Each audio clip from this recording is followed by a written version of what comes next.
two, three, one, two, three, one, two, three. I got feedback. One, two, three, one, two, three.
Yeah, ready.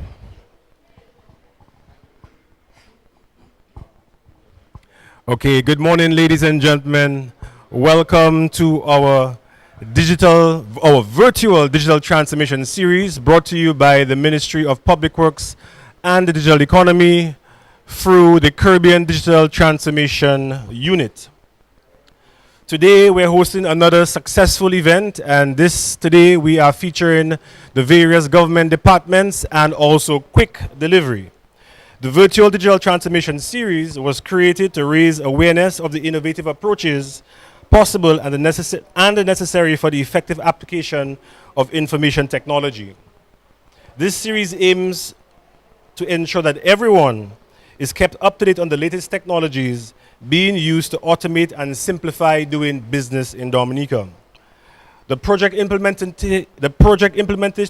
unit, invited various stakeholders, and they are the National Bank of Dominica, Jolly's Dominica, Emlaja, Domlec, the Wasco, We4 the Freight Master, Shop DM, Finance Focus, Picat Innovations, Eclipse Technology, Flow Dominica, Sagicor, Carib Eats, and today we have with us Quick Delivery and also the various departments of government. We have the information communication technology, and they'll be showing you how to navigate the government's website, also the various payment options in terms of paying government services. In terms of statistics, they're going to be showing us how we'll be completing our new statistics questionnaires, and that'll be all done digitally online. The Ministry of Health with regards to how do you receive your vaccination status, also PCR booking if possible, and also the Ministry of Agriculture and Fisheries in terms of their farming applications, their fishing applications, all done to make our lives a lot easier. Next week also we are changing gears. We'll be moving to town hall meetings, and our first meeting will be in the community of Vekas on May the 14th from 4 o'clock. And our next event will be on the 28th of May in Granby. So we invite all of the persons in those various areas to join us. So far, the series has performed very well, and a lot of persons have watched the programs, and many people have said to us that, hey, I'm so happy for this program because a lot of the stuff that I did, the amount of time it took me to pay a bill, now I can do that very easily by going online with the various providers and making it easy. So again, we thank you for joining us, and we ask you to share this live presentation. Sharing is caring. If you don't share it, someone else will not be aware of it. So we ask you to share it. We're on MONews Live. We're on Facebook with DBS Radio, We're also on the Caribbean Digital Transformation page. So please share our various links so that everyone is aware as to what we're doing and how you can learn to use digital technology better. So I am going to introduce the first company, which is Quick Delivery, which is providing a fantastic service in Dominica, making your lives a lot easier. And I now turn over to the CEO of Quick Delivery, Ms. Shadi Samuel. Thank you, Robbie. Good morning, everyone, and thanks to everyone who visiting us here virtually and in person. My name is Shadi Samuel, and I'm the CEO of Quick Delivery. Skips the line and saves some time. What is Quick Delivery? We deliver your favorite meals from your favorite restaurants, food from your favorite partners, propane, groceries from the supermarkets, pharmaceuticals from the pharmacies, and of course from your freight forwarders. We support our micro and small businesses with errands. Now, a little bit of history about Quick Delivery. I launched it in 2017. This was pre-Maria, and it was just me with a Nissan B Sunny. This is a car older than I am, and for some reason the AC just refused to work during the day. So I had my mom's portable fan on the dash. At the time we had 4 restaurants, but unfortunately we were halted by the passing of Hurricane Maria. Now, we relaunched on the 10th of December, 2018. And I'm happy to stand here 3.5 years later, 31,000 deliveries later, to actually tell you that we have a core team, a fleet of vehicles, including scooters and drivers, a number of contractors supporting island-wide delivery. Now, we've taken our time and we've worked on our highly anticipated quick delivery apps. And we're going to show you a preview of that today. We are going to look at how to use our highly anticipated quick delivery apps, which we will be launching very, very soon. So be sure to keep an eye out. We will be launching our Quick Cart app, which is our customer app. This is where you'll be able to order your food and other items online. Our Quick Merch app, where our merchants and partners will receive these orders and requests, and also let us know that these requests are available for pickup. Our Driver app, which is where our delivery agents will receive notifications that these orders are available for pickup. Starting with our Quick Cart app. How do you create an account? It's easy.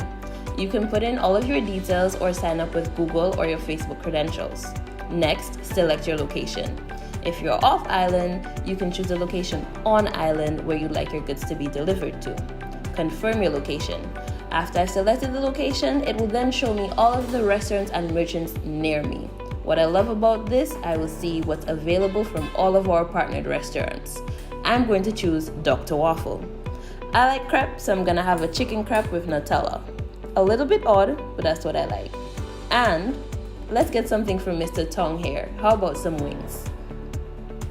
A great thing here is that I can save the address, so if I'd like to use it again, I can do so. Here, we can review our order and do a delivery ASAP. If I'd like it scheduled for later, I can also do that as well. If I'd like a contactless delivery, I can opt in to pay online, but today we're just gonna do cash on delivery. PayPal and Mo Banking are also available.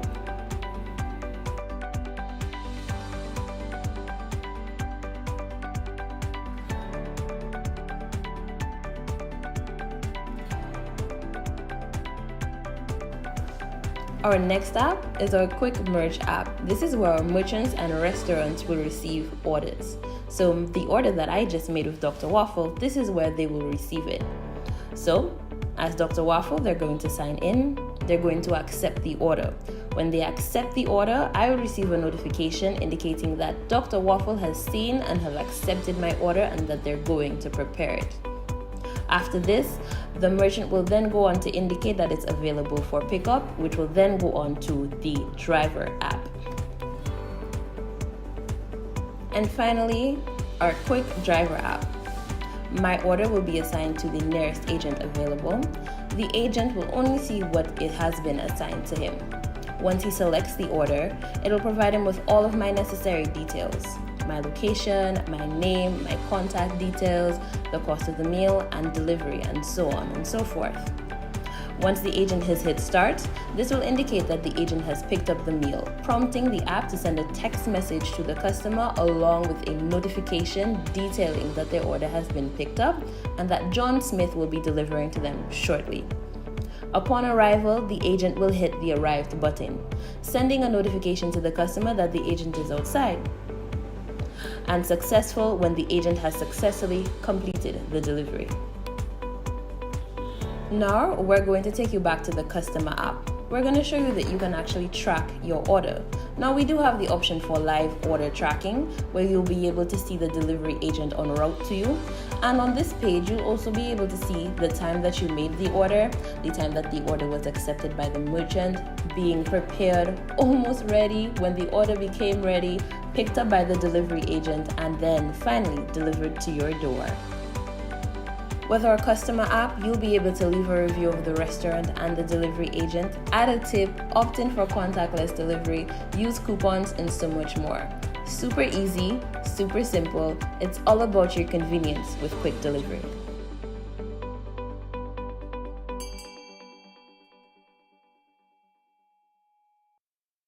I'm based in New York, and I use quick delivery to get my groceries, cooking gas, and food delivered to friends and family back home. I love Quick because it's easy, it's effective, it's efficient, and it's everything that I need. It's quick. Hi, my name is Jessica Ricketts Esprit, and I use quick delivery service. I used to get food delivered from various restaurants. I also use it to get my groceries delivered, especially during this COVID-19 pandemic. What do I love most about them? The fact that they exist. I'm sure I'm not the only person who has sat at my desk at work or at home wishing that we could get food delivered when we either are not able to go out and get it ourselves or just don't feel like it. I also really love the fact that it is owned by a young Dominican. That motivates me, and I'm sure it also motivates others to potentially move into an entrepreneurial venture or just to do better things for ourselves. So, thank you, Quick. Hi, I am Nigel, a Dominican living abroad. Recently, I needed groceries delivered to my mom, and I solicited the assistance of Quick Delivery Services. They delivered the groceries in an efficient and timely manner. Their customer service was impeccable. I would recommend every Dominican living here and in Dominica to use their services. Thank you, Quick Delivery Services. Hi, I'm Jessica, and I use quick delivery to avoid lines and to get my food delivered right to my home, and I love it because it's quick. I'm hungry. I want Chinese.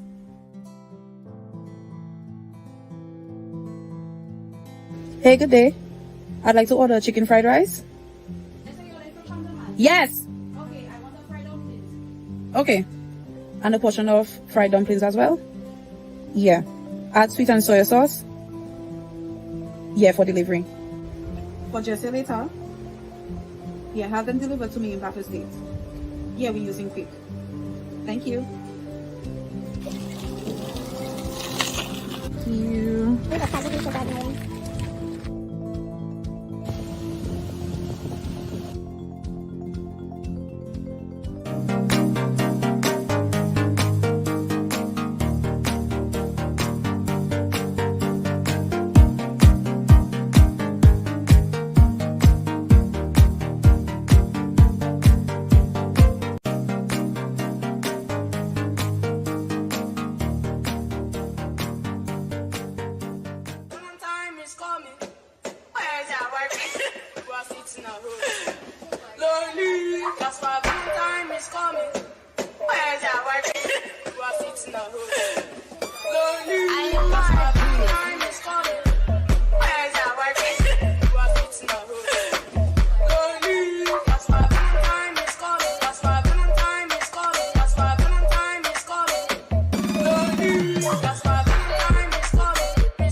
Our customers are you, the busy mom, the busy bee, the corporate person. I hate lines and I hate to look for parking, so it's very easy for me to order my food and have it delivered right to my door or my office chair.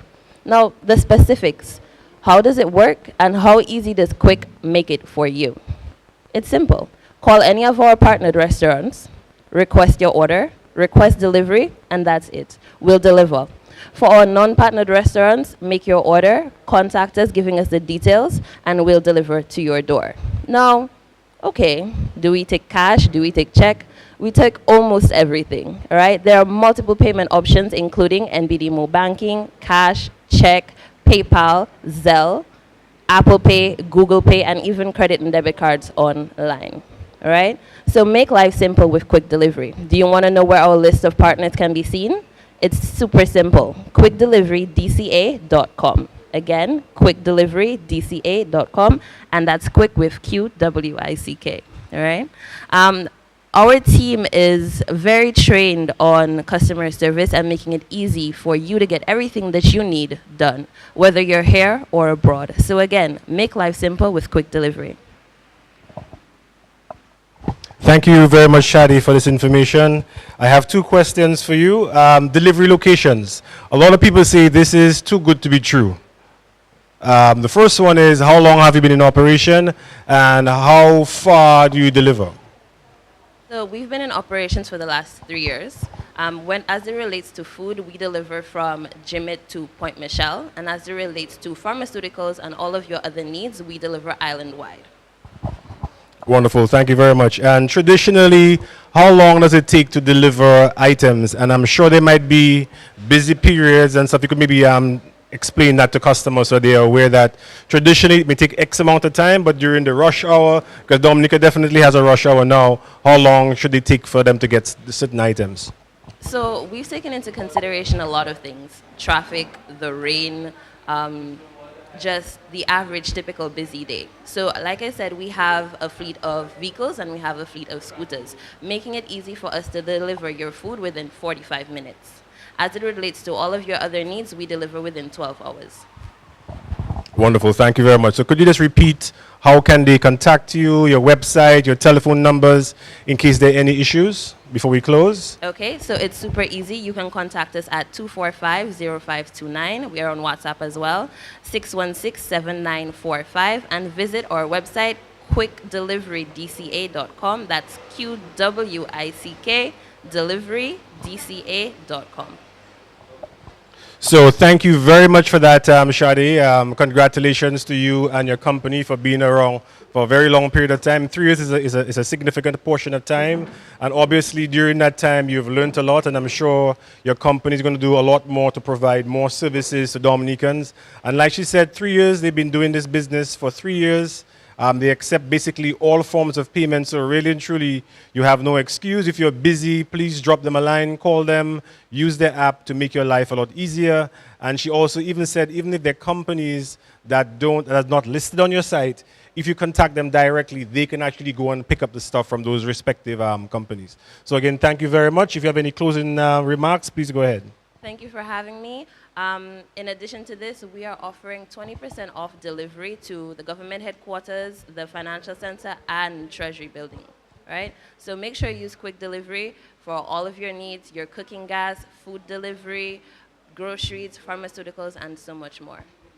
Could you just repeat those discounts again? It's 20% off to everyone in the financial center, the government headquarters, and the Treasury building.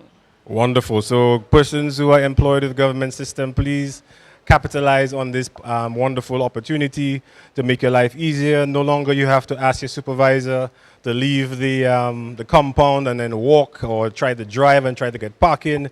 Just imagine all of these items can be brought to you directly to your desk or to your home. So again, thank you very much, and we wish you and your company all the best, continued success. Thank you. So again, we're here at the government headquarters. We're live on various Facebook pages, and we ask you, if you're listening live, please share our pages. This program is brought to you through the Ministry of Public Works and the Digital Economy, through the Caribbean Digital Transformation Unit. And like we said, our role is to ensure that we showcase and educate persons in Dominica in terms of our companies, that all of the various services that they're providing online to make your life a lot easier, even from the government standpoint. And today we also feature in the various government departments that will allow you to transact business a lot easier, smarter, and better use of your time. No longer you have to take a bus and come all the way to Roseau and pay your Dawasco or Domlec bill. Now you can do all of these things online and save a significant amount of time. And if you want to learn about a particular hack, the smartest hack is that use your credit card, pay all of your bills on time, right? And you can get as much as 3 to 4% cash back, or you can get miles. So it's a very good way of capitalizing on using the digital services. So the government of Dominica wants to ensure that no one is left behind, and that's why we're here to make sure that you are educated in terms of this, all of the various services that are provided online, all of the training programs that are going to be coming forward very soon, our innovation hubs where persons will be able to go to at least 12 to 15 locations around Dominica so that they can learn. No one is to be left behind. But we can't force anyone to drink, but we are going to provide you with the tools and the knowledge especially to move yourself forward.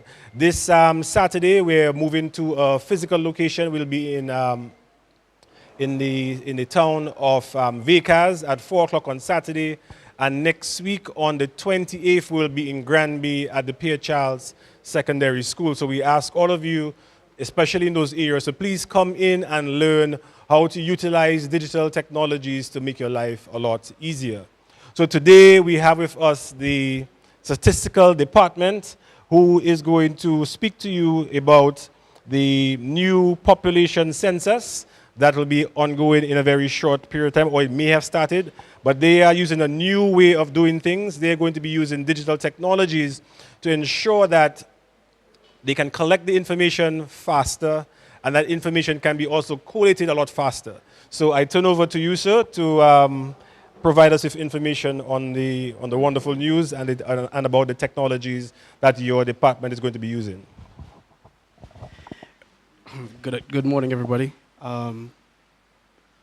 The CSO, the Central, we are from the Central Statistics Office. We are the implementing agency basically for the population hubs and census.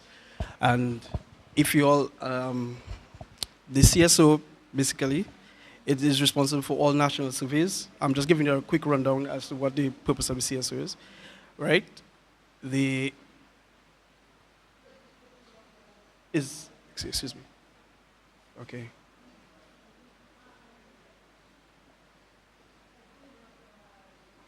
Right? It is located on the first floor of the financial center. It is the department of the Ministry of Finance. We work together with the public and the private sector to collect, analyze, and disseminate information. Right? We develop questionnaires or instruments to collect various information, sorry. The vision of the CSO is to educate the public on the importance of statistics and maintain a professional, competent, well-equipped staff, emphasizing modernization through training and utilization of science and technology. Our mission is to provide government, the public, and private sectors, regional and international organizations, and other users with timely, accurate, and reliable data. Right. The Population Housing Census is governed by the Census and Statistics Act, and by law, everyone in the country must participate. Right? The Population Housing Census is conducted every 10 years. The last census day was Saturday, 14th May 2011. Okay? In preparation for census, there are a number of phases that we must go through. We have the pre-enumeration phases, we have the enumeration phase and the pre-enumeration phase, sorry, the enumeration phase and the post-enumeration phase. Okay? Now, in the pre-enumeration phase, we have the mapping, we have the census listing, the questionnaire development, and in the enumeration phase, we have that is the field enumeration. That is where we go out in the field to question to ask questions. Sorry, we present the questionnaire, sorry, to the public, right? And the post-enumeration phase, that is the data processing and the analysis is done through a list of processes. Okay. No. So far, okay, great. Yeah. So far, in the first phase of the population housing census, the CSO was able to collect all GPS points, I mean all buildings, from using ArcGIS to prepare for the following phase, that is the census listing. Now, I'll just give you a brief.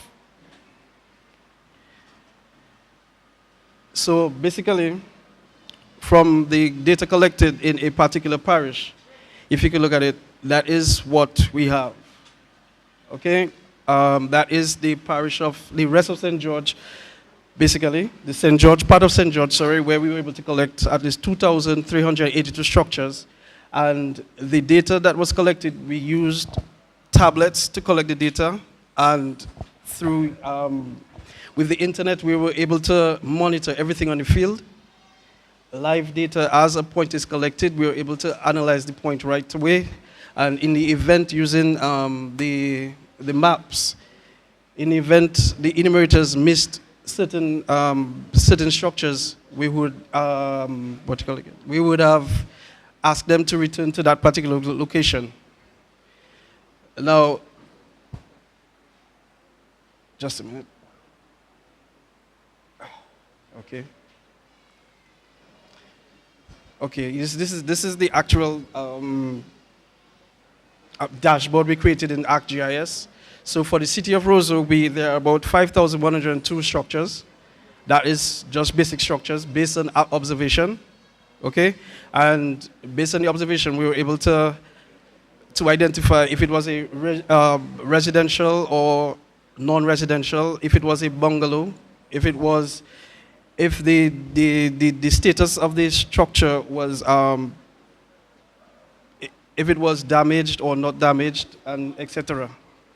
And that stage assisted us in the next stage, which is the listing phase, which we are doing right now. We are currently undertaking. That is, we are capturing all. We are doing a count of the population. That's what we call the listing phase. Now, the listing in the listing phase, the information we collect would prepare a population frame, sorry, for the preparation of surveys. That is like, for example, the census, the business surveys, and agriculture census. From our pilot survey, we created a dashboard where, from the pilot listing survey, we created a dashboard. So, for example, we were able to determine, based on throughout the entire island, that just by our pilot test, 856 males, 867 females, just by about, I think, 12 enumeration districts throughout the entire island. Right, and we also, because we were questioning the public, we were able to determine, we got some additional information, so we could use that information right away to calculate dependency ratio. If you look at it, we have persons under the age of 15 and persons over the age of 65. So right there and then, just by asking the simple questions, we were able to determine, okay, the working population is the difference in that population count. And it is done right away. The data comes in through with the tablets, and we are able to feed it directly into the dashboard. Okay, and another part we did in terms of the listing so far, we were able to determine the agriculture from the agriculture questionnaire. We were able to derive some information, for example, the livestock, the farming and the fishing, so we know what's the population, and using the tablets, we were able to identify the exact location of where all our farmers are, where our livestock farmers are, and our fisher folk. We're able to be able to pinpoint them in particular locations. Okay? Now, this I might not be able to extend it. Just a minute. Oh, yeah. Yeah. So this is the actual, for example, the city of Roseau, based on that particular enumeration district, wherever it is, that is the actual data. So we are able to, and hopefully we should be able to put in some macro data online on our website, so persons could, anonymized data sets online, so persons could interact with the data and to become at least more it will be user friendly, so persons could get the data right away. Okay? Another thing at the CSO, we also developed using Power BI. We developed a dashboard just with some temporary some data from the COVID experience.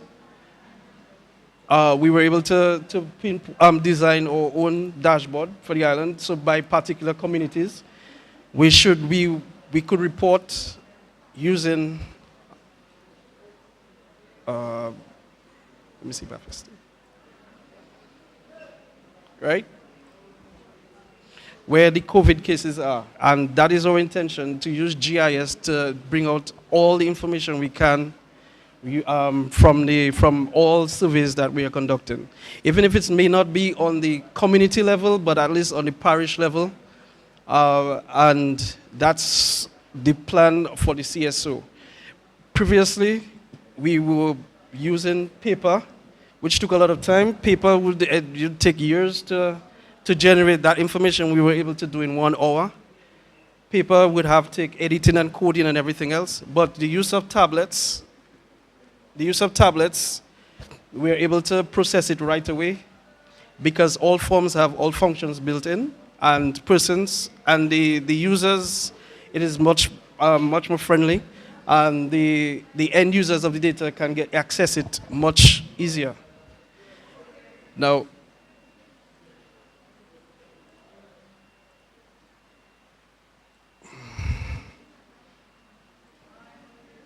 yeah, the CSO it could be, as I said, we're on the first floor financial center.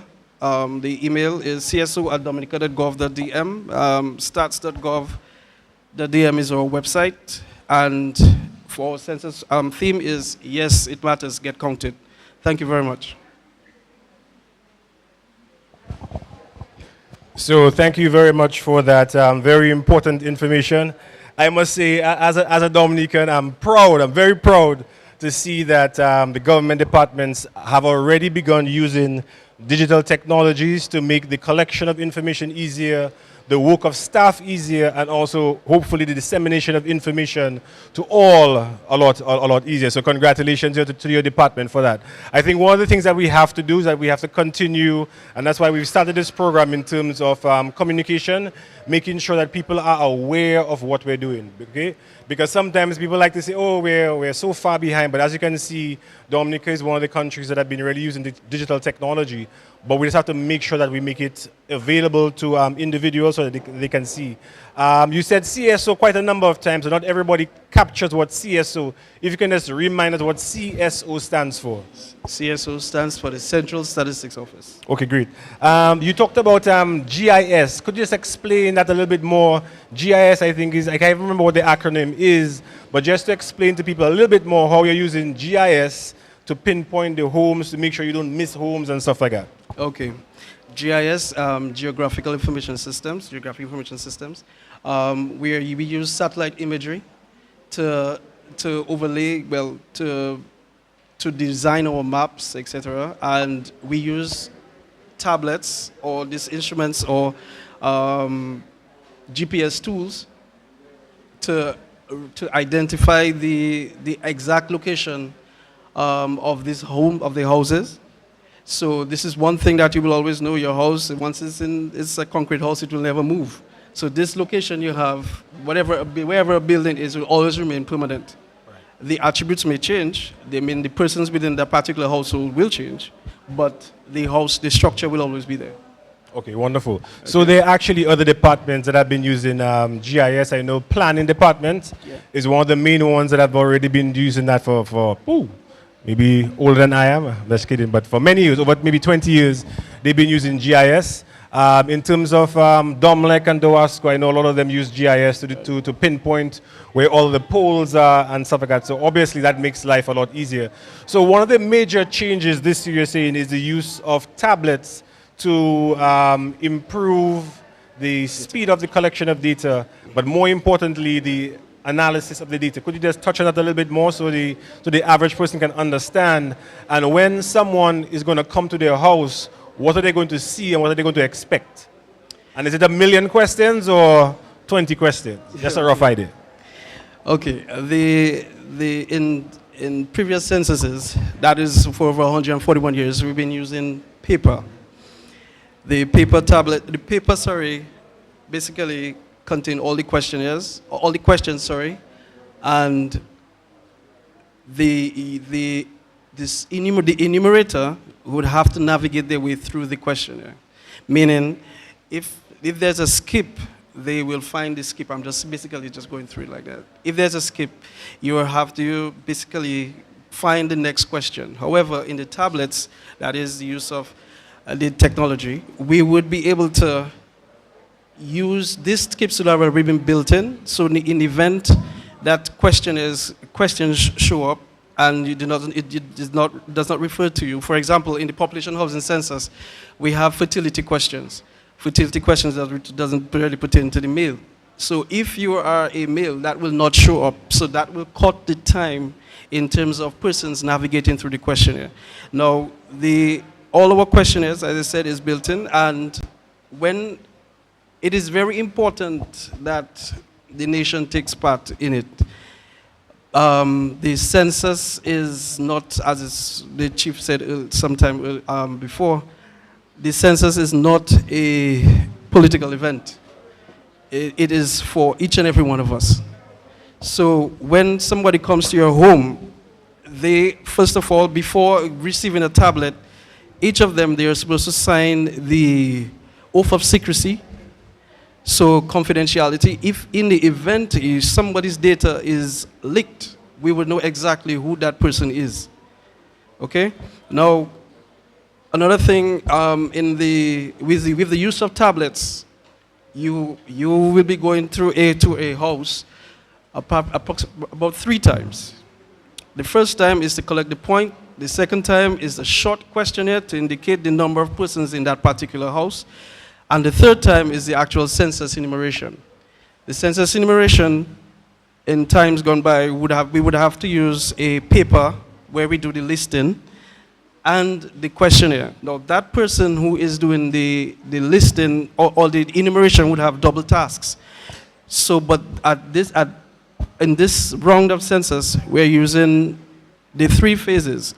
Now, when somebody comes to your home, they are also taking on every time they go there, we're going to take your GPS points, just for verification purposes, okay? And for everything else that comes in the census processes, okay?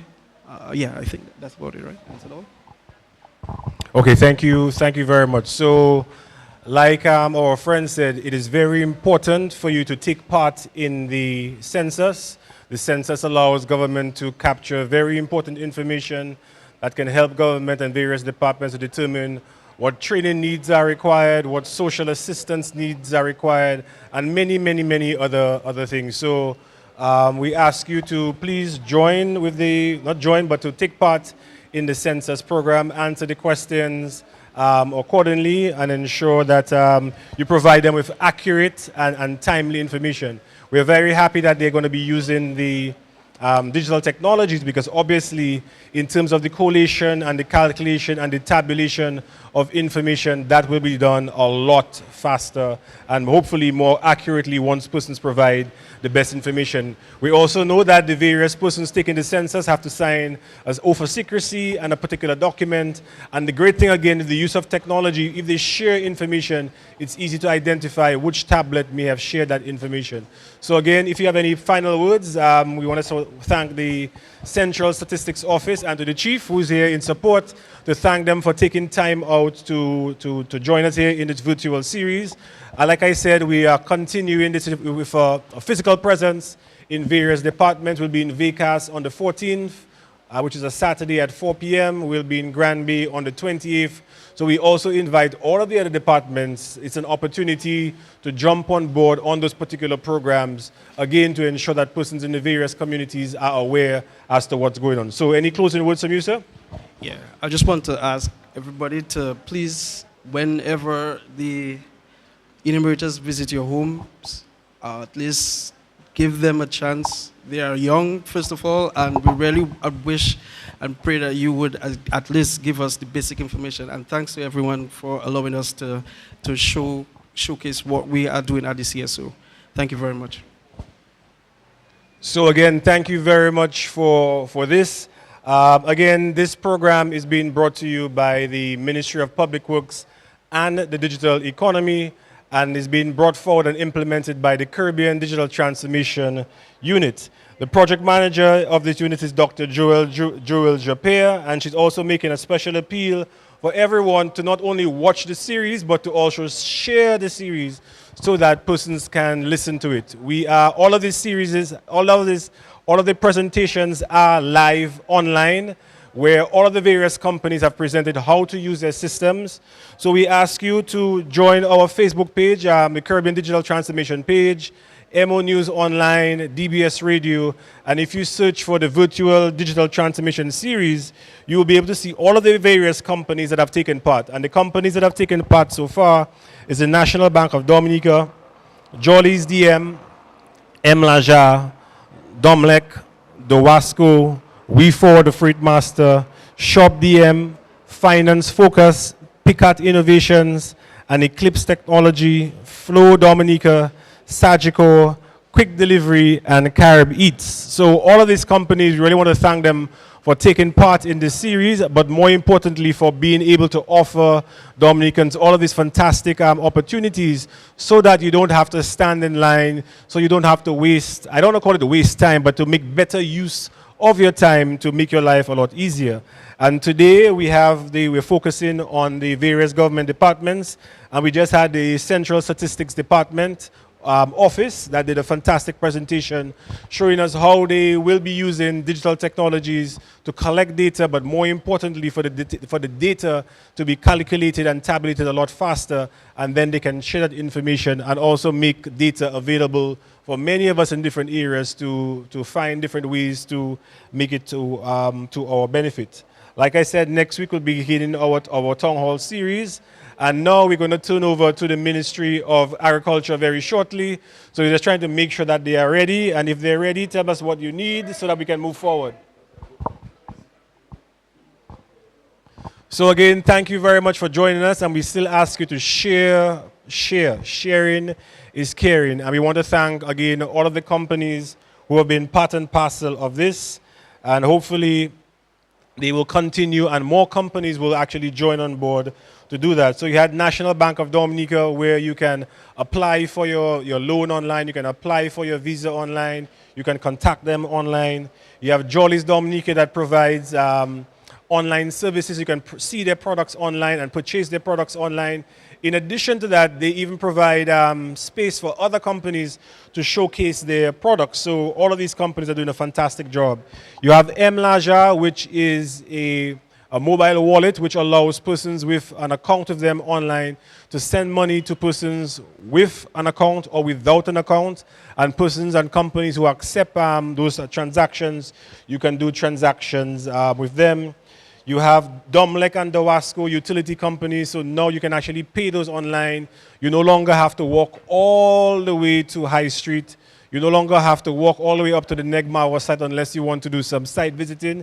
You can actually do that with your device and make it very easy for you to make your payments. We4, the Freight Master, for those of you interested in shipping stuff online. You have Shop DM, again another company that provides online shopping services, and they deliver all over the island. Finance Focus for your finance and educational needs.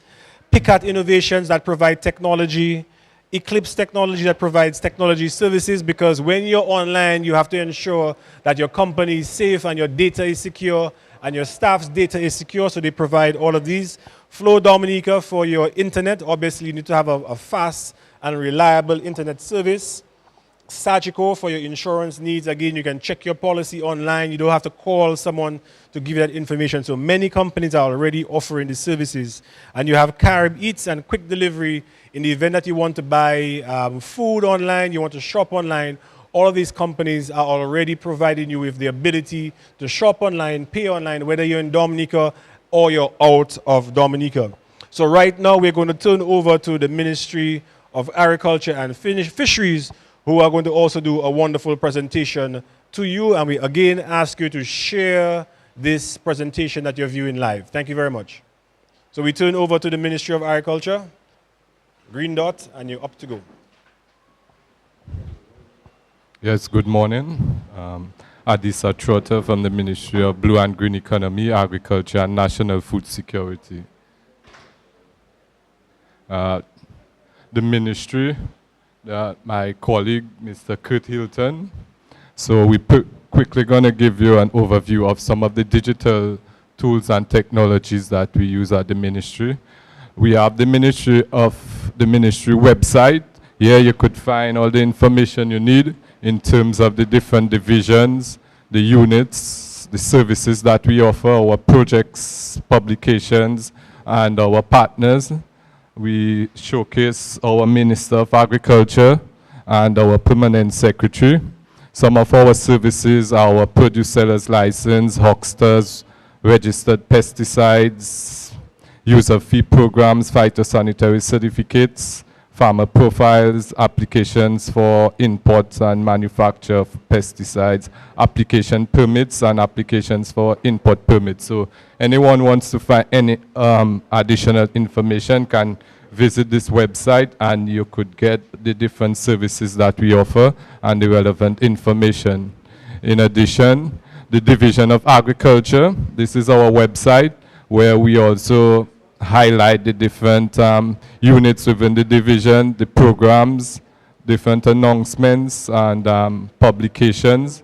We have a Facebook page where you could get all the necessary relevant and updated information for the public. So you could visit us at the Ministry of Agriculture Facebook page. There we post the different sorts of events and activities that's taking place in the field. So I'm quickly just going to go through our information system in which we utilize different technologies. So as you can see, this is a sort of process flow in which we highlight what we want to achieve. We are building the foundations and we will get there in collaboration with different government ministries such as ICT and CSO. But as in the information system that we're designing, we have our field extension officers who use mobile devices and aerial drones, where we input this information into a system, and there is the central database called the National Agriculture Information Management System, where we have all the different data sets in there, and it's processed through data administrators. And this information now will be relayed to all the different stakeholders, such as our export agencies, government administrators, other stakeholders. So I'll just quickly go through what the system entails. So as we said, the extension officers, they use different devices such as GPS, drones, tablets, and we monitor crop, livestock, fisheries, aquaculture production. And there we also want to have a registration of our farmers. So all officers, they encounter these farmers on the field and they enter their information. The field extension activity, we did a mobile pilot in 2019 where we test the system and we found the functionalities, constraints, weaknesses, strengths and opportunities, and we enhanced it to what it is today. So we use what you call the Kobo Toolbox platform. It's an online data collection system. It also works offline, in which officers capture the information and report it to the central system. The names, as we said, is in collaboration with the Information Communication Technology Unit, and there we work to build the system. It's a work in progress. We have a lot more activities to get done to have it completed, but we are working vigorously to get it. We will look at the names in a short while. There we have some documentary repository in the names to generate different reports. There we just quickly show in the farmers we interview and the sort of data that we capture. Our export agencies and marketing agencies are always in need of agriculture information, such as DEXA, the Parkhouse, Dominica Huckster Association. So there we try to share that information that we collect. Also, our partners, CSO, they need that data for reporting on national statistics. And the data administrators, currently one of our key administrator, Mr. Derek Theophil, is on study leave now, but he was key in designing and setting up the system that we use presently at the ministry. So I'll just quickly look at some of these, how we go about it. This is the farmer registration and validation form. It's in the Kobo platform, and their officers use it on the mobile devices, and there's over 400 questions, so we wouldn't go through the form, but basically there are different sections, and when it's filled out, other areas come up, and at the end of it, when the officer is done, the farmer and the officer signs, and the form is submitted into what you call the Kobo Toolbox platform.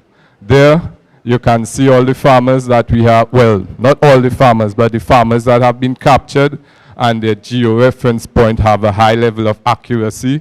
So for instance, in the syndicate area, there we can see we have a number of farmers there. We can simply click on one of these dots there, and the farmer information in respect to the data that's collected on these forms, it's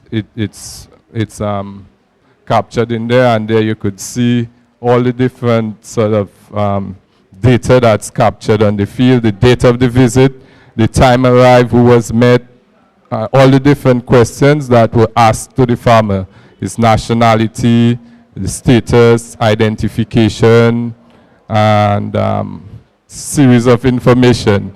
At the ministry, data is very critical for us in terms of planning and coming up with different programs and supporting our different stakeholders. So there is just an example of the kind of information that you could pick up when you click on any of these points for the farmers. So it's a work in progress.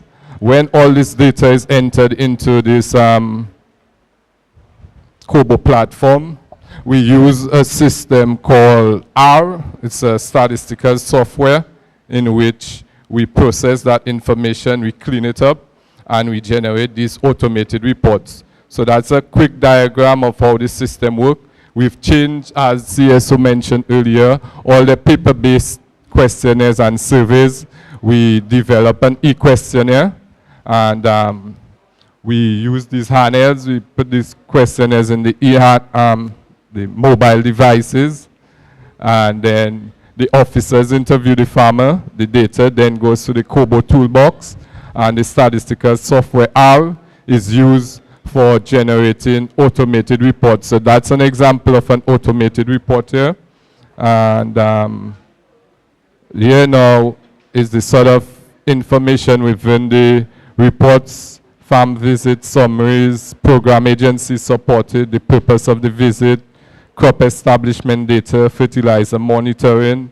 So we can quickly, for example, look at the crop establishments for 2022, and there we have it broken down by the different agriculture regions, the types of crops, and the acreage captured for the months so far. So this data goes back to 2020, and it's updated every month.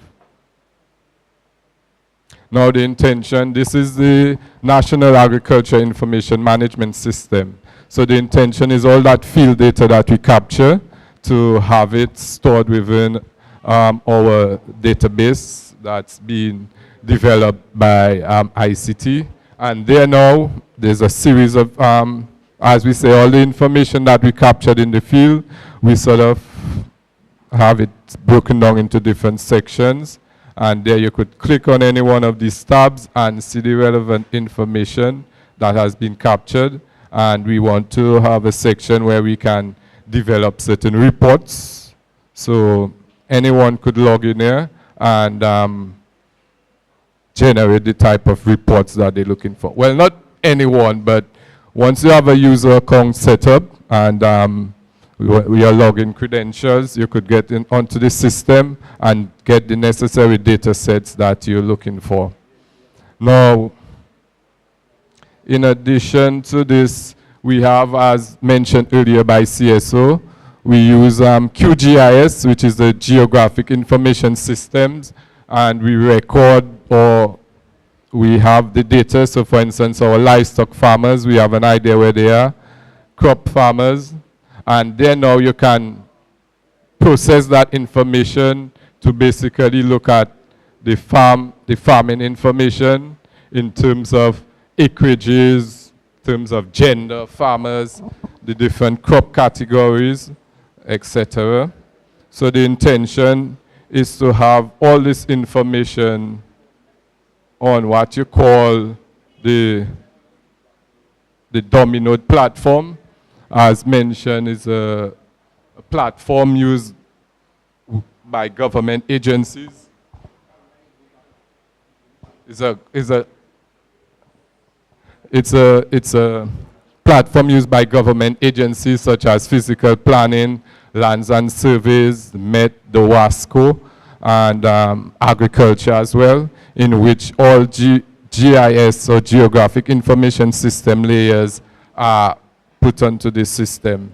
Now, critical to us in agriculture is the weather and climate services. So we work closely with our Dominica Met services and we publish information with respect to the forecasted information, and there are bulletins developed, and there now you have certain advisories given based on the weather conditions for the key sectors such as tourism, health, hydrology, but key to us is the agriculture. So based on the weather forecast, we sort of provide information relevant to farmers in terms of what they could do based on the existing weather situation. So I'm going to hand over now to Mr. Kurt Hilton, my fisheries counterpart, who will expound on the work that the fisheries division does. Thanks.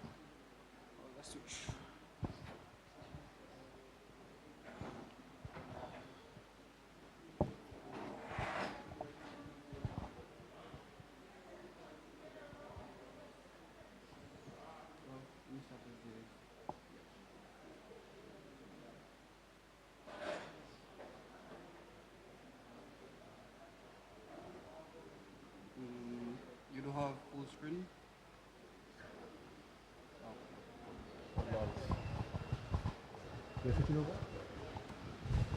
Okay, good morning to everyone. Kurt Hilton, fisheries officer, working with the fisheries division. And we too are playing our part in the digital transformation progress that is going on right now. And surprisingly, fishers have been using technology consistently throughout the time that we have been working with them, using GPS VHF radios.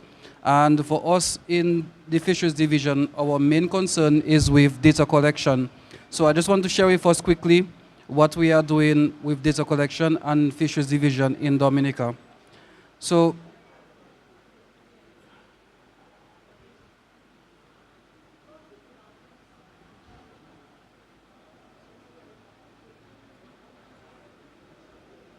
our slide isn't changing. It's not changing. The slide isn't changing.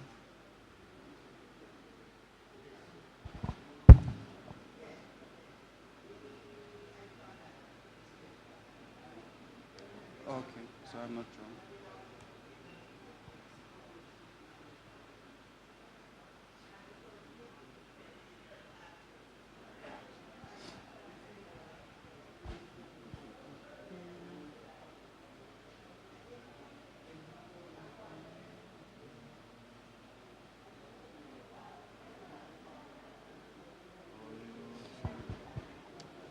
Okay, sorry, let me go at the bottom now. It looked like it was in duplicate.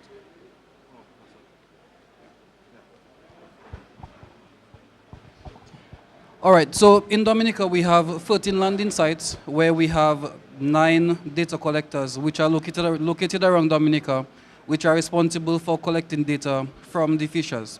Now, what we collect from the fisher when he comes on shore is basically the catch and then the effort. So when they come in, we take a record of the type of fish that is caught, the number, the location that they actually captured it, and its weight. And we consider effort to be sort of like a measure of fishing activity.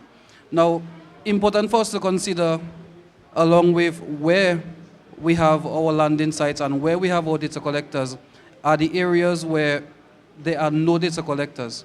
So while we have this program to capture data at our various landing sites, what we use the program that I'm going to share with us to do is to actually encourage fishers to do personal data collection. And as it has been said before, data collection is something that is important to the Ministry of Agriculture, and I will show you for sure what we have been doing with the data that we have collected.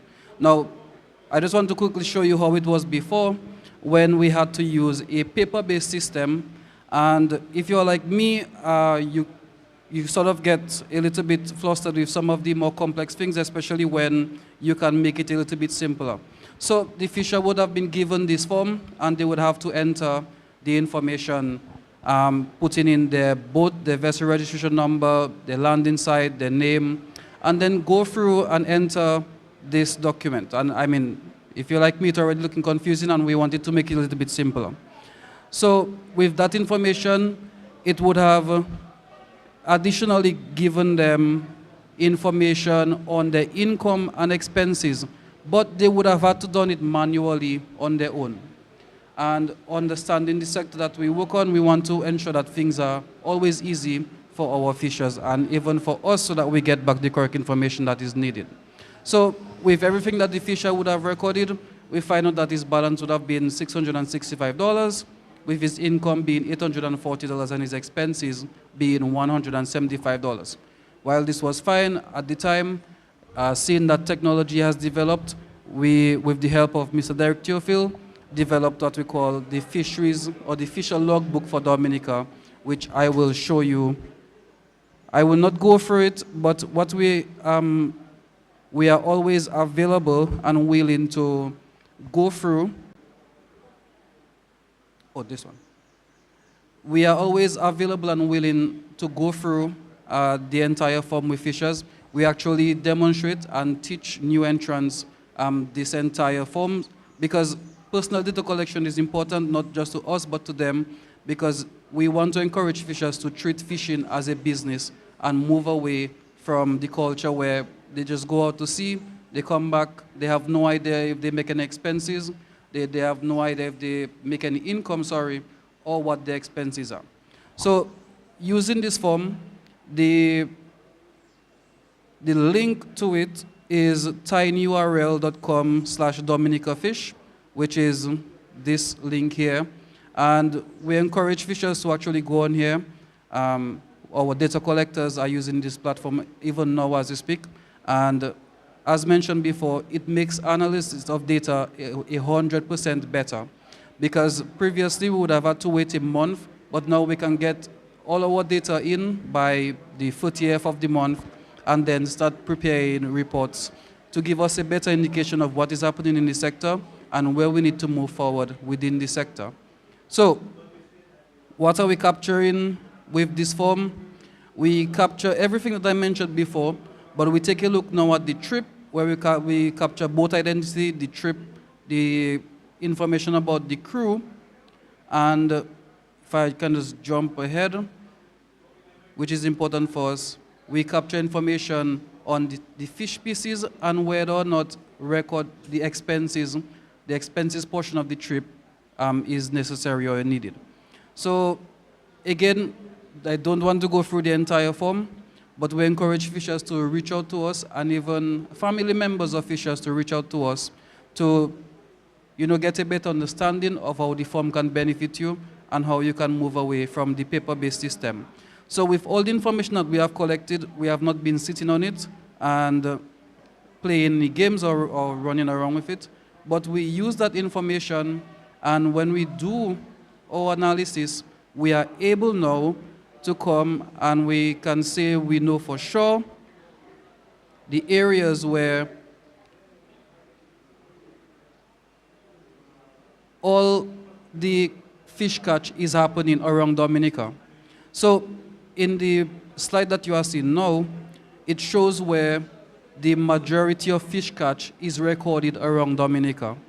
So this information is important to us, especially as we move towards a blue economy, where there will be areas that will be designated for certain particular activities, and we want to ensure that we protect our fishers by ensuring that they too are not kicked out and given priority, or other areas are given priority over them. So from the data that we have, we know exactly where fishers are fishing within the country's water. Additionally, we have a clear indication of what type of species are being caught at each location. So we have here only, well, 2 species, which are, I would consider to be our key economical species in Dominica, dolphin fish and yellowfin tuna. So as we can see, on the East Coast, we have a high percentage of dolphin fish being caught, as opposed to the West Coast, where we have higher percentages of tuna being caught.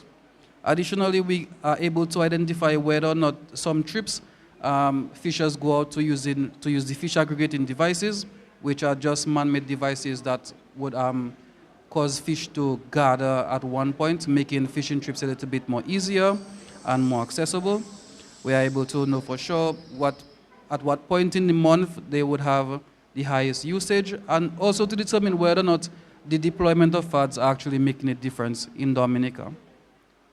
Additionally, we can calculate the nominal CPUE, and which is generally attributed to fads, and we can know again whether or not that this is actually something that is beneficial to the sector. Again, the link to the form is tinyurl.com/DominicaFish, and we encourage fishers to come in and learn as much as you can about data collection and how it can benefit you. So thank you very much.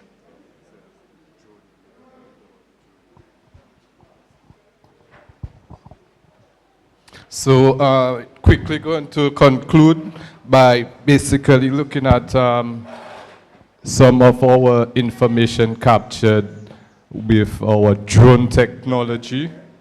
So when they finish, so they can switch.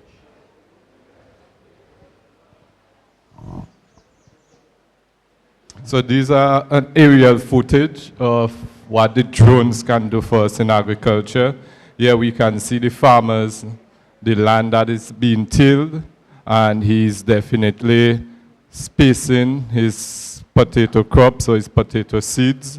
And we can see, for example, the acreage that is established. There is a plot of cabbage up in the heights.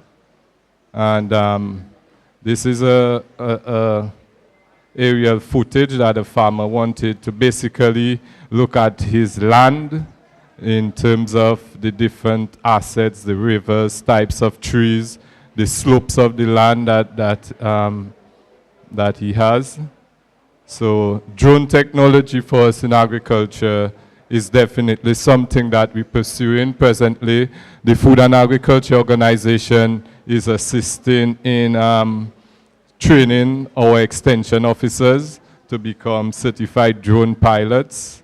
There you could see the farmer, he's covering his potato seeds, and there now is a tool that can be used for many, many different purposes, but it gives an idea of what's happening out there on the field, and you could capture it from different angles and see what's happening out on the field. So there it's aerial footage of the farming community of Mont Prosper. There you can see the residential buildings and the different farm plots. And It's very interesting. It's a tool that could assist for climate or disaster risk reduction, in that we know after disaster you can go and take a footage and you can actually see the types of disaster that would have happened after the event, and have an idea of the type of damage that would be experienced out there in the field. So there you get some lovely footage of the farming community. And there now it's just a different, how you call it, farmers training. There we showing the farmer how to till the land with a tiller. And there is the facilitator now. Though he just did what you call a soil pH reading, and he able to tell the acidity level of the soil, and he's explaining to farmers what the reading was and how in case of the soil status, what could be done to basically assist in the crop productivity. And there we have our Chinese Agriculture Technical Mission, who was basically doing some training with our farmers out there. They were doing a soil mix with different nutrients. So there at the ministry we definitely use technology, and as mentioned, we want the farming community and the fisher folks out there to basically work with us and help us as we help you to develop the agriculture sector. Thanks. Thank you very much, Mr. Trotter. Thank you very much to you and your team for a fantastic presentation. Clearly, Dominica has a lot of talented people, very educated people, as you can see, who are providing this great technologies that we are able to use in our day-to-day work to make your life easier, obviously, as employees, and also to make the life of the farmers and the fishermen a lot easier. So we encourage all of them to use technologies, and it was really cool to see the drone flying and showing you the various the layouts of the land and how it's done and stuff like that. And like you're saying, even before a disaster, based on previous things, you could actually tell the person beforehand, hey, that land that you're trying to build on may not be the best applicable land. By seeing the the flood plains, you should not be planting or even building in those locations. So as you can see, we have a lot of rich information, and the Ministry of Digital Technology and the Caribbean Digital Transformation Unit, we really look forward to working together with all of the departments so that we can, on a more regular basis, showcase to our Dominican people what we're doing, how we're doing it, and very importantly, what it's going to be in it for them and to make their lives a lot easier. So on that basis, we're going to move over to an ad. Thank you very much, Mr. Trotter, and to yourself, sir, for a fantastic presentation. And we're going to move over to one of the adverts from the Digital Transformation Unit, where we're going to basically showcase the different things that we are doing. So again, we're really happy to be here. The intention is to ensure that no one is left behind. We want no one to be left behind. Technology is changing very quickly, and one of the important things that we're going to be doing is to ensure that we have our innovation hubs where many people will be trained from the basics to the intermediate and to the advanced. We cannot leave anyone behind, because many of us are fortunate. We have devices, we have tablets, we know how to use them.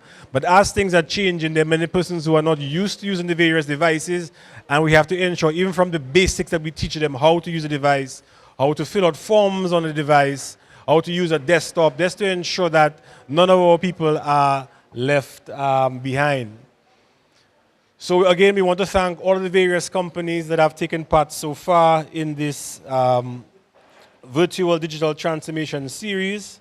So far, we've had over 20,000 people viewing our various series. And again, we ask those of you who have looked at them to share them, because these videos are very informative and they show you exactly how to use the online services, how to navigate their websites, how to sign up, how to make payments, and all of these things are going to make it a lot easier for you. So we're just waiting for the next person to come on board. So in the meantime, I will continue speaking whilst they hurriedly move forward and organize themselves so that we don't have the clients who are watching us online waiting. So again, we ask you to continue to share our live virtual transformation series. Again, persons in the town of Vekas, we want to remind you that on the 14th at 4 o'clock, we'll be at your community center, where we're going to be telling you what is in it for you. How can you benefit as a result of using digital technologies in your life, in the offers that other companies are going to be providing, and also very importantly, government of Dominica is also part and parcel of this. So take, for example, passports need to be renewed, and right now you can actually go online and pay for your passport application. So we turn over to our online presentation.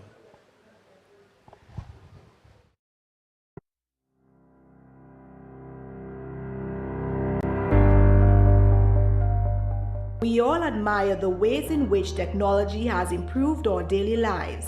Today, digital transformation has gotten us used to shorter waiting periods, faster transactions, and just a more effective way of doing business. But how do we take today's technology to create an even brighter Dominica? My name is Jermaine Joel Champier, and I'm the project manager of the Caribbean Digital Transformation Project. The government of Dominica realized that in order to fulfill its vision of developing dynamic Dominica into a world-class society and economy, as well as increase productivity and efficiency, there must exist a state-of-the-art national infrastructure and digital platforms to create the environment for innovation and e-commerce. Component 1 looks at the digital enabling environment. This component will support the development of a positive enabling environment for the digital economy that drives competition, investment, and innovation while promoting trust and security of online transactions. And a major activity under this is the establishment of a CERT, that is a Computer Emergency Response Team. And this team really is responsible for reacting to any cyber attack or any cyber threat in real time. In Component 2, the focus is on digital government infrastructure, platforms, and services. This component will support public sector modernization, resilience, and delivery of digital public services to individuals and businesses. The National Health Management Information System will collect, store, manage, and transmit a patient's electronic medical record, or EMR, to support healthcare decisions. Imagine if a patient at the Mao Health and Wellness Center is transferred to the Dominica China Friendship Hospital. The records of that patient will be available electronically at the Dominica China Friendship Hospital ahead of the patient's arrival, thus making it easier to provide faster and more efficient healthcare service to the patient. Component 3 will focus on digital skills and technology adoption with the goal of better equipping individuals and businesses for the jobs and economy of the future and to spur innovation and productivity growth. So when we think of the Caribbean Digital Transformation Project, we're thinking impact, we're thinking changing lives, we're thinking efficiency, we're thinking increased productivity. And that's why this project is very, very important to us as a people. Contact the office for the Caribbean Digital Transformation Project for additional information and stay tuned for more as we raise awareness on digital transformation here in Dominica.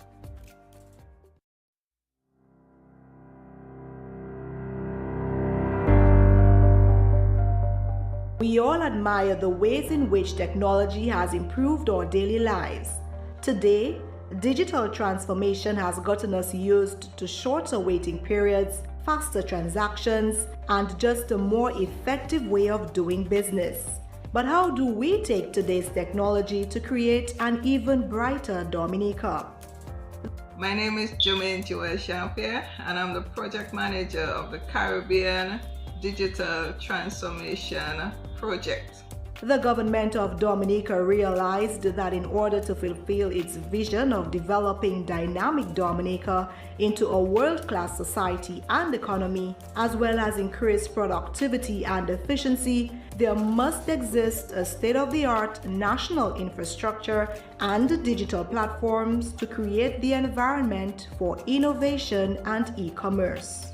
Component 1 looks at the digital enabling environment. This component will support the development. Morning, ladies and gentlemen. Welcome back to our virtual digital transformation series held underneath the government headquarters, also on the various social media platforms of the Caribbean Digital Transformation Facebook page, MO News, and also DBS Radio. We're here to inform you and to ensure that you are educated in terms of the change of technology. As you know, with COVID and everything, whereas we expected technology to maybe take 3 more years to change, but everything has changed already. Persons are now able to do transactions online to make your life a lot easier. So today we're here to promote some of the government departments who are doing a fantastic job. The government clearly has a lot of very educated individuals who are doing fantastic work in terms of creating applications and jobs. So right now we have the Ministry of Health that is going to present to you some of the various digital offerings that they have to make your life a lot easier. And I know one of them is definitely the ability to get your vaccination card. You no longer have to wait in line. You no longer have to go to your health center. You no longer have to go to the stadium to get your vaccination card. You can actually go online and actually get it done. So we're going to turn over to Miss Ole, who will explain to you how you can use some of the Ministry of Health's various systems to make your life a lot easier and simpler and to better utilize your time. Over to you, and thank you very much for joining us. Good morning, thank you for having me. As Mr. Tong said, I'm Vanilla Ole, and in this instance, I'm representing the Ministry of Health, Wellness, and New Health Investment. So this morning, our presentation will focus on one of the newer initiatives of the Government of Dominica through the Ministry of Health, and that is our recently launched digital vaccination certificates. So we launched these certificates a few weeks ago, and they have essentially replaced the written cards that were initially presented to persons once they're inoculated. So we're happy about this new milestone that we've accomplished, and we really want persons to take the opportunity to download these cards, because like we said, these cards have replaced the written cards. So I'm going to go through the process to show you how quick, simple, and easy it is to access these cards. It's really painless. So we're going to just go through the walkthrough to show you what it is that you would require to do. So the first thing that you have to do is visit vax.dominica.gov.dm, which is our platform where you can gain access to your cards. So it's really simple. It's going to ask you to first enter in your first name. As you have seen here, for this exercise, we'll be utilizing Jane Dunn as our client. So you're going to enter your first name, your last name, your date of birth, utilizing the month first, the day, then the year. Then you enter in the email address that you would require your vaccination card to be sent to automatically. You enter in a telephone number, and you are also required to upload a copy of a photo of a government-issued ID. So that is your Social Security, your driver's license, or the biodata of your passport page. And then you go ahead and you click search. So what this is going to do is allow this platform to search through our database to assess your record. So what you should see once this is done is record found. So once this is populated on your screen, you go on to your email, and you should have received an email automatically from the system. And this is what the email would look like. Please click here to retrieve your digital vaccination card. So once you go ahead and you do as you are required, this is what would populate, and this is what your digital card looks like. So we can just take a few moments to just look at that card and internalize the data that's on there. Your first dose, your second dose, including the batch numbers, and as well the booster. If you have been boosted, it's recorded on there. Your first name, your last name, your date of birth, and a vaccination card. Now, you have the option to download this card and keep it in your gallery. You can download and print it. Persons have been downloading and laminating. You have all of these options. Or you can keep it in your inbox. It's really up to you, but you have this card. You have the option to download this card as many times as you so choose to, because we are in a digital world. Everything is transitioning into digital services. So we have taken the step, and this is what we've presented to you. The cards also have a QR code on there. So this, once scanned, would give you a history of your vaccination status. So it would show your first dose, second dose, booster, how many vaccines you've received, the dates that they have been received as well. So this is what it would look like if you scan the QR code. Now, after you have received your card, right at the bottom of the page of the card, let me just show you. If for some reason the data entered is incorrect, if we have your name misspelled, if your date of birth is incorrect, anything of that sort, we have an option here where you could speak to us directly and submit a validation to us. So we have a page for it. So it says the information is above is incorrect, please click here.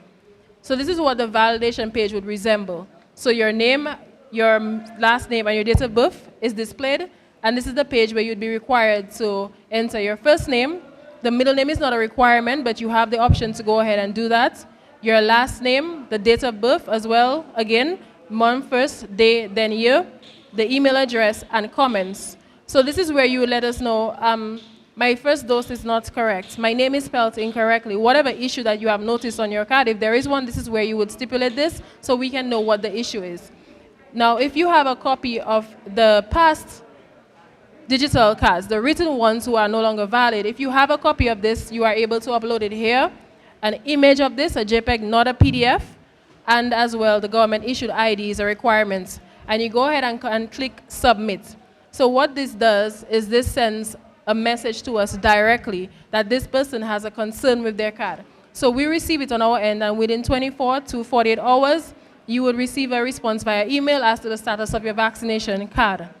Now, there is also a situation which may occur where you may receive certificate not found.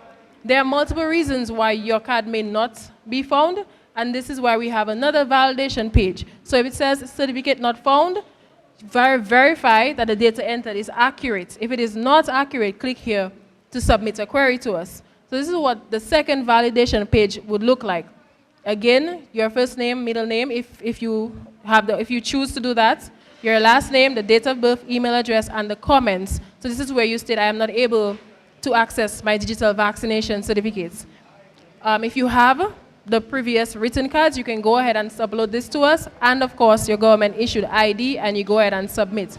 Like the same with the previous validation page that I showed you, we would receive that data from our end, and we will be able to access your data and see what the issue is as to why you cannot download your card. It could be something very simple, and within 24 to 48 hours, a response will be provided to you via email as to the status of your vaccination certificate.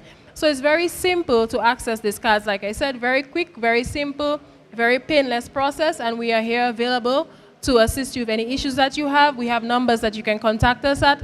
It's 767-614-8808, or you could also send us an email at cvu@dominica.gov.dm, and we can as well respond to you within 24 to 48 hours as to the status of your digital vaccination certificates. So this is our presentation on our digital vaccination certificate. Like I said, very quick, simple, and easy process to access these cards. Thank you.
So we want to really congratulate and thank the Ministry of Public Works, sorry, not Public Works, the Ministry of Health for a fantastic job done. And I know you had some great support from the ICT unit in terms of the creation of this application that makes life a lot easier for persons who need certain medical records.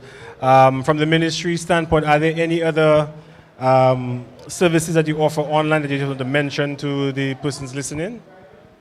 Well, we do have plans to create a system that would allow persons to download not only just your COVID-19 vaccination certificate, but your vaccination records as it relates to all vaccines that you have received from since you were a baby. So that's something that we are currently working on. It's not ready yet, but we are building this system. So just give us a few months and we should have that available as well. There's also the PCR booking application that was built by ICT as well that they will present on. And I just want to take some time to thank ICT because I think that unit has been doing an exceptional job. They have been working tirelessly. They have been building continuous systems for the government of Dominica. So I think it's important to take a moment out to thank them, not just for the digital vaccination certificate, but all the work that they have been doing. Thank you very much. Like I said, I'm very proud of the various staff members of the government in terms of what they can do, and also that's proud in terms of our Dominican people on the whole, that they're very talented and very educated, and we want to continue encouraging you to continue building these fantastic applications, and hopefully at some point some persons can monetize them. And as you can see, we've had persons on the private sector, we had Shop DM, Carib Eats, Quick Delivery, all of them using technology to create their own businesses and providing services to make it easier for other persons. So again, thank you very much to you and your team for being here. Any closing words before we move over to the ICT department? Yes, I really want to encourage persons to make the choice to get vaccinated, and not just to get vaccinated, but as well to follow all of the health and safety protocols that have been implemented by the government of Dominica. COVID is still here. It has not disappeared, but we still need to follow the protocols. The government of Dominica offers COVID-19 vaccines completely free of charge. We have the Sinopharm vaccine, the Oxford AstraZeneca vaccine, and the Sinopharm vaccine, as well as the Moderna vaccine available. So visit any of our health centers. You can also visit the stadium. We are there Monday to Friday, 8:30 to 2 p.m., and you can receive any of your vaccines there completely free of charge. Thank you.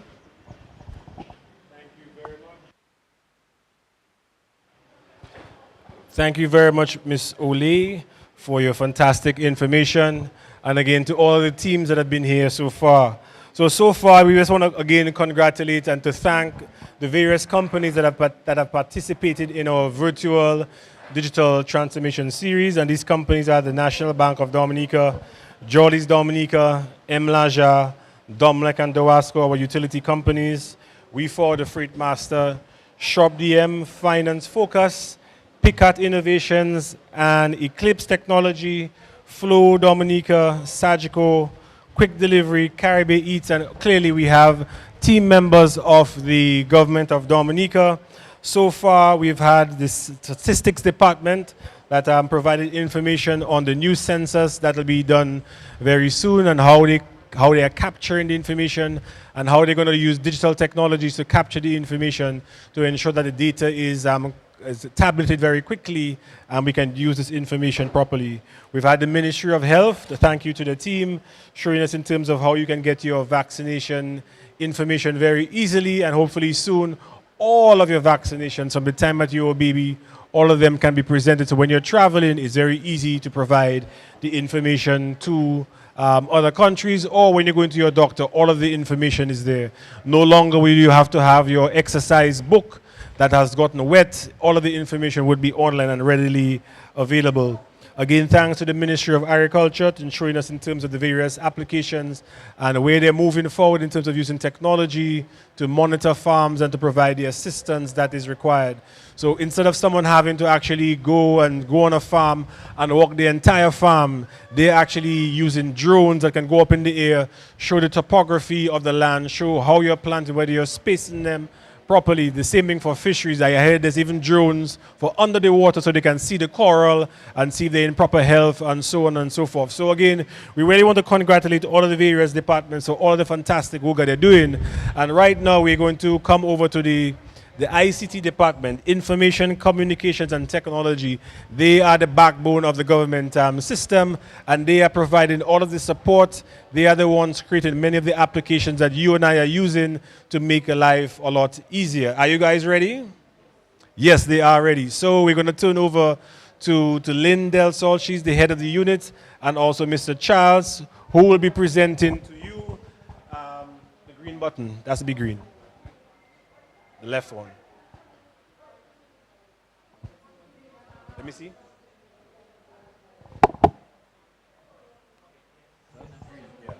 So again, we are presenting and welcoming Ms. Lynn Del Sol and Mr. Charles, who are going to be talking to you about the Information Communications Technology Department, the ones responsible, the backbone, and the very, very smart people creating these wonderful applications to make our lives a lot easier. So over to you. Welcome.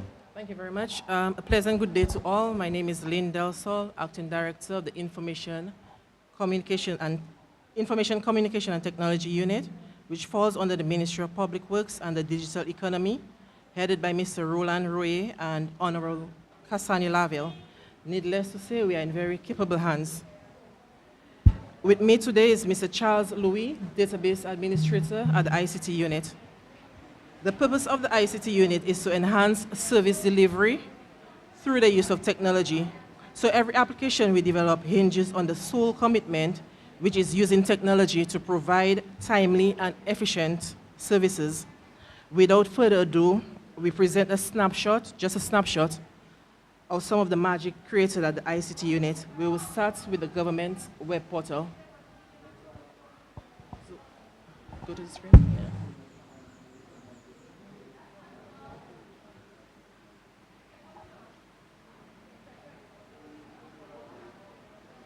So just give us a few seconds.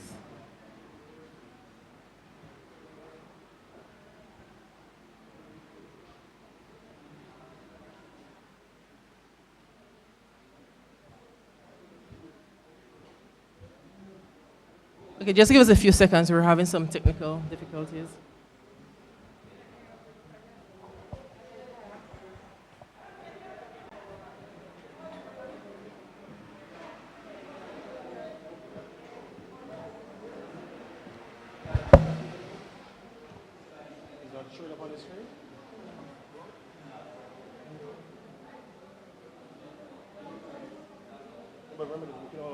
Put it back and see.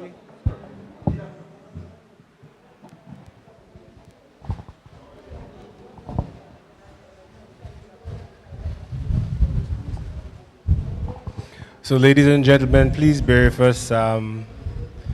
We're just having a little bit of a challenge. We'll have it sorted out in a short while. But again, we really want to thank all of the persons who've been listening to us, who've been joining us, who've been supporting us along our road to our digital transformation. And the most important thing is that the government of Dominica really wants for no one to be left behind. Technology has changed the way that we work, the way we do stuff. Even some of us, even down to the way where we date. Some persons are actually beginning to date online. So we have to make sure that we know exactly how to use it. And a lot of times we take certain things for granted. We assume that everybody knows how to use the device. Everybody knows how to use a tablet. Everybody knows how to download an application. And we're trying our best to make sure that we leave no stone unturned. And we're going to ensure that everyone is trained. Well, we cannot force persons to be trained, but at least we'll provide you with the opportunities to be trained from the basics to the intermediate, even down to the advanced, and how you can actually earn an income online. So we are working on having what we call innovation hubs, and these innovation hubs will be throughout the length and breadth of Dominica.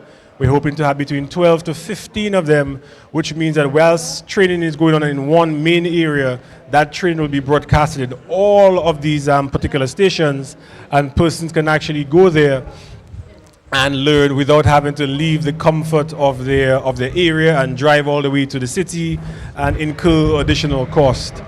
So all of this, we're hoping that once you are aware of it, we're asking you to like and subscribe to our various pages so that when this information is provided, you'll be aware of them. We will continue doing our best to make sure that we reach out to persons as much as possible. So now that we're having this virtual transformation series, we will be moving to the physical. And this weekend, we will be in the wonderful village and town of VCAS at their community center.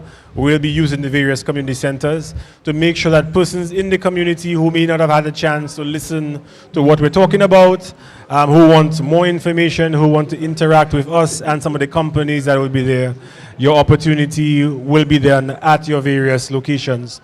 So this Saturday at 4 o'clock in VCAS we'll be there. And on the 28th of May, we'll also be in Granby.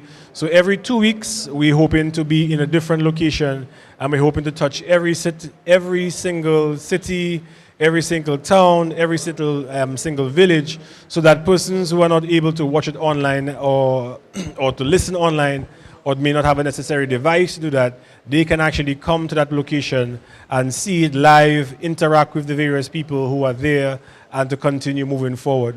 Many times we assume that Dominica doesn't have the technologies, and I dare say we do have the technologies. So just imagine that your light bill is due, or better example, your water is due, and it's about to be disconnected today at 12 o'clock. What's the time right now? Right. It's going to be disconnected at 12 o'clock, and you're all the way in Vegas, and you figure you have to come all the way in town to pay for your water bill or your light bill. But guess what? This is not so anymore. If you have a Mo banking account, a national bank account, if you have a debit card or a credit card, you can now go on the various portals on their website, and you can make the payment. And because those payment systems are integrated with their systems, it means the payment will be impacted on your account right away. So just imagine having to drive all the way to Roseau, find parking, stand up in the line. You can do all of that in the comfort of your home. You can do all of that whilst in your car. Hopefully whilst your husband is driving, you can pull out your phone and you can make that payment so easy. So that is what the whole issue of digital technology is all about. In terms of the bank, if you want to open a bank account, some of those forms can be created, can be filled out online. Take, for example, we have the passports. We're going to be having the new biometric passports, and you need to have your passports filled out. So back in the day, you would have to go to the department and try and figure out who has forms, go and ask a friend to photocopy your form for you. Now, you can go online and you can fill out that form and save it and then print it when you have to. You don't have to go to the wonderful Treasury building on my right and stand up in line and wait in line to make a payment. You can actually go online, make that payment, and take your form and go directly to the immigration department. And you can well imagine how much time that is going to save you. Okay, great.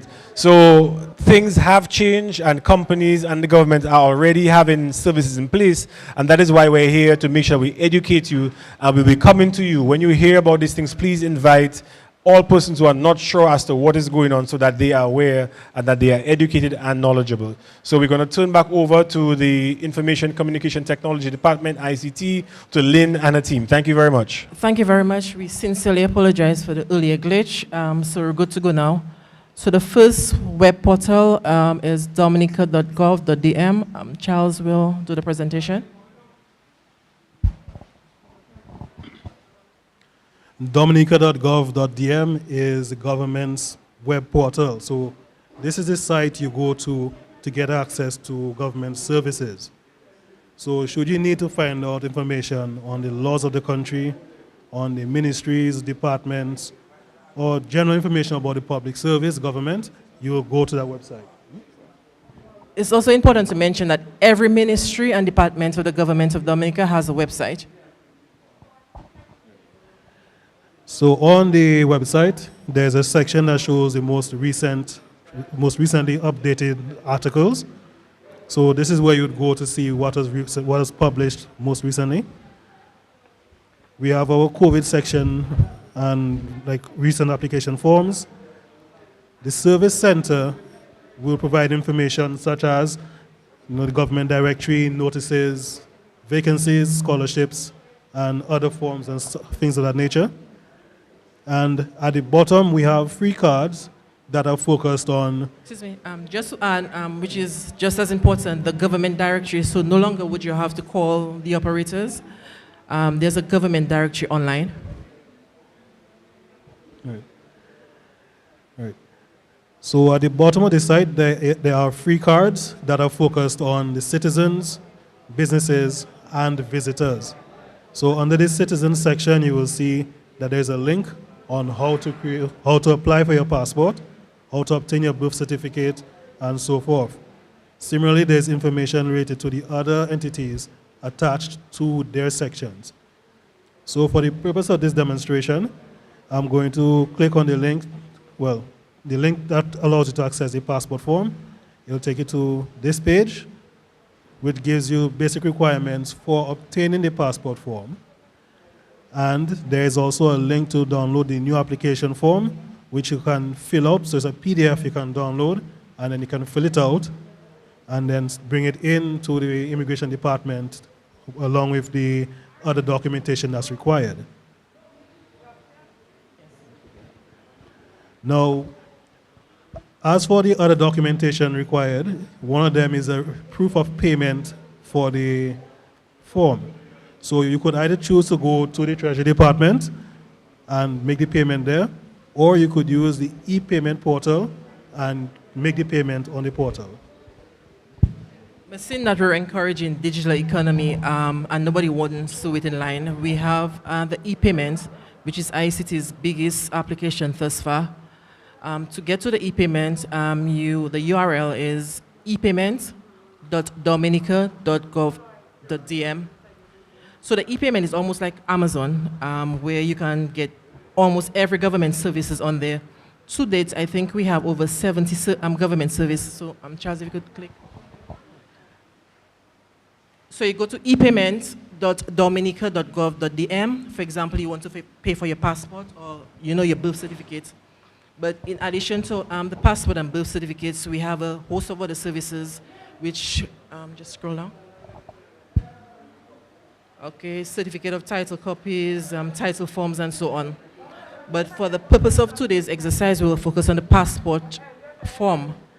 So after you fill in the passport application, you now go to e-payment because you must pay. So instead of going at Treasury, I think, they open from 8 to 4. You can do it at 4 a.m. if you want to. You go to Passport New. You click on Passport New. On behalf of, you could pay for yourself, or if you have an auntie in Canada that wants to pay for you, you put in that information.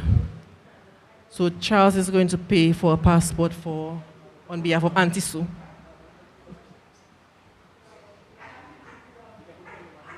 Okay, yeah. Okay, so Charles is a nice person, so he's going to pay for Robert Tong passport. Okay, so he's not under 16, adult. And it's important to mention that our portal is secure because you're putting your credit card information there. So the little padlock you see next to it says that it's secure. Okay? So you add to cart. And if that's the only item you're paying for, service that you're paying for, you check out. Like Amazon, you could add, I guess, other services. Okay, so we have one service in there. And then we enter the details. So after we enter our details, an email will be sent to you, which is the receipt. So you take this receipt to immigration along with all your other documents. So in a nutshell, this is our e-payment portal. Like I said, I know most of us here we shop online. So it's almost like shopping online. So we cannot reiterate the time savings that are gained from using the e-payment site. You don't have to stand up under the tent. You don't have to stay in the sun. And if you're worried about social distancing, you don't have to be among people to make those payments. And it's 24/7, convenience. So once the payment is made, you will get the receipt email, as Ms. Delso said, and then that you can print out and present along with the other documents for the passport, and you'll get your passport processed at immigration. Okay. So we move on to another application created by ICT unit. You can go ahead, Charles. Okay. Right. So in our effort to assist the small business support unit of the Ministry of Tourism, we have created a web portal whereby they can promote their services, they can reach out to other small businesses, and in that way improve the services offered by the small businesses. Okay, so to access the small business portal, it's sbsu.dominica.gov.dm. So it's your one-stop shop for all your business support needs. So one of the key features that's being added to this site is the ability to schedule an appointment. So when you click on this, schedule an appointment, you get to a section of the page that will allow you to create an appointment with a specific officer, and you put in the details of what it is that you want to do. So that way you don't have to call them beforehand and they know, okay, well, this person was coming at 8 o'clock in the morning to see me, and that way they can prepare, you can be prepared, and it makes everything run more smoothly. Yes, so no longer would you have to call small business unit, go online at your convenience again and pick a time, and somebody from the SBSU will contact you with your appointment. And to wrap up our presentation, we would like to present another system that we built. This one is the shelter management system.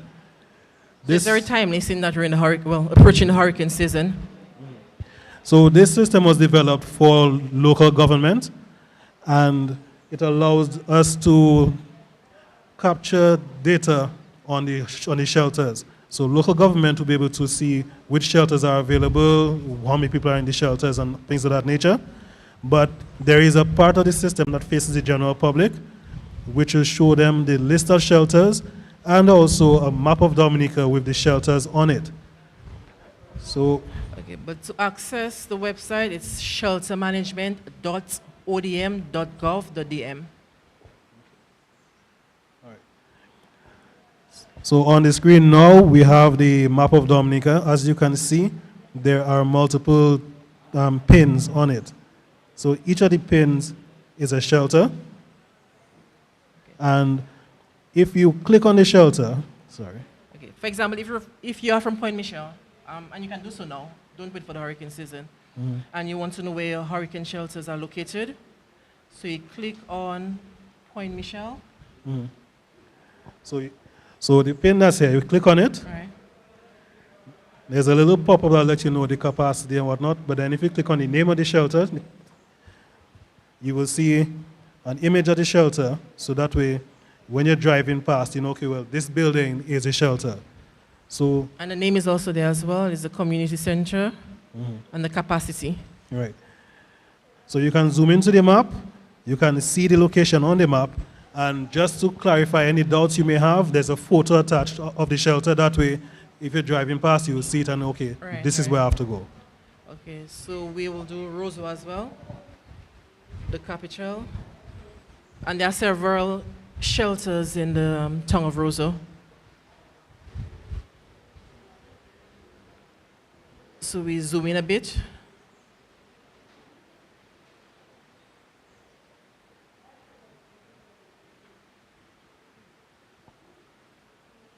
Well, this one is poorly named. It's apartment building, but we see the picture.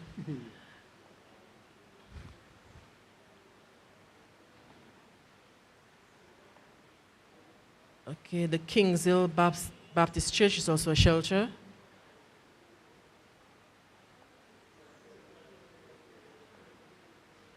And a good thing about the application, it gives you the capacity. So I think Kings Hill Baptist Church is 60 persons.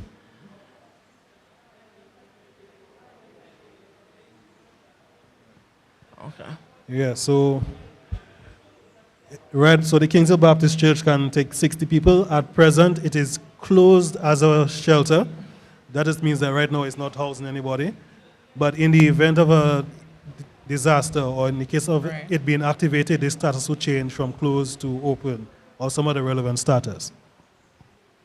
Okay, so we can spend the entire day there, but in a nutshell, ICT role is to enhance service delivery for the public.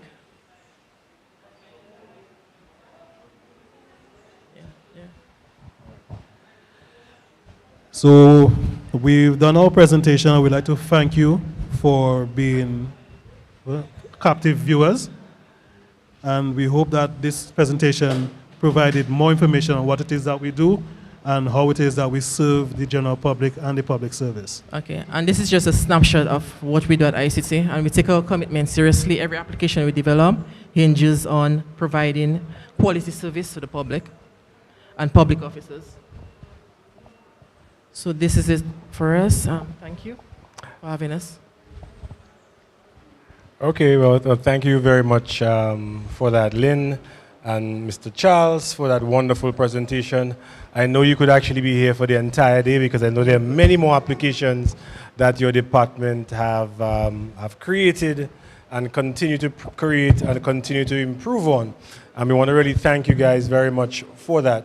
So you spoke about the payment of the ability to pay, make payments online for the various departments, the hurricane shelter information, which is very timely because many times persons just see the information on the newspaper, but this allows you to drill down and get specific information and to even have an image of the building so that you know exactly where you're going to. I like the feature where it tells you the status of the place, whether it's open or closed. So certain times a shelter is going to open at a particular time, that information will be available, and also the capacity in terms of how many people it can hold and maybe how many people that are actually there, so you know whether there's space or whether you may have to go to another location. So I really want to congratulate the ICT department for a fantastic job, to the staff for their dedication and for making sure that they make the lives of other employees easier, but very importantly, to make life for Dominicans a lot easier.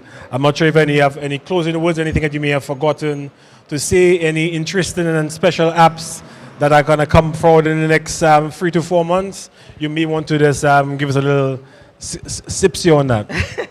Well, we are always developing and upgrading apps, but what I'd like to say is that digital economy is in very good hands. I mentioned it earlier, but we're headed by our Permanent Secretary, Mr. Roland Ray, and Honorable Cassani Laville, our Minister. So Dominica, digital economy is in good hands. Thank you very much. Thank you very much, Lynn. Thank you very much, Charles. So as we said, this program is being brought to you, the Virtual Digital Transformation Series, being brought to you by the Ministry of Public Works and the Digital Economy through the Caribbean Digital Transformation Unit. And our role is to ensure that we continue to raise awareness of the innovative approaches possible, necessary for the effective application of information technology. The government of Dominica wants no one to be left behind, and we have to ensure that we educate everyone from the basics, from introduction, even just how to use a device, because many persons do not know how to use a device.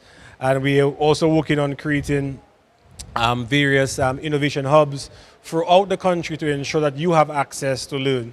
We really want to thank our Minister, Honorable Cassani Laville, and the PSPS Roy, and the head of our project, Dr. Jimin Japir, for the fantastic job that they're doing, and also to thank the Cabinet of Ministers for the support and the Prime Minister to ensure that we have the facilities to make sure that we continue to educate our people so that no one is left behind. So when you see this information, please share it with your friends. Don't just like it, share it with your friends so that most persons are aware of it. And also like and subscribe to our various pages so that when pertinent and important information comes out, that you get notifications on them. The same thing with all the various vendors, Domlec and Dowasco. Instead of you having to call and get information, information can be pushed to you to tell you when your bill is due and when you need to make payments. And they provide you all of the opportunities to make these payments online. Thank you very much for joining us here under the ministry, under the government headquarters. We've been here for the last 6 to 7 weeks, and we're now moving to various town halls, and the next one will be this week on May the 14th in the wonderful town of village of Vacaz. And from there, 2 weeks after that, we'll be in the town of Granby, where we are giving persons who did not see these programs online the ability to come into the various community centers and to learn and interact. So again, thank you very much. Thank you to the media who's here. Thank you to MO News. Thank you to DBS Radio. Thank you to Chad and his team for the technological support in ensuring that we broadcast this, and we look forward to you continuing being with us and sharing these documentaries so that other people are informed and knowledgeable. Thank you very much, and we'll see you next time on May the 14th in VCAS. Have a fantastic and wonderful day.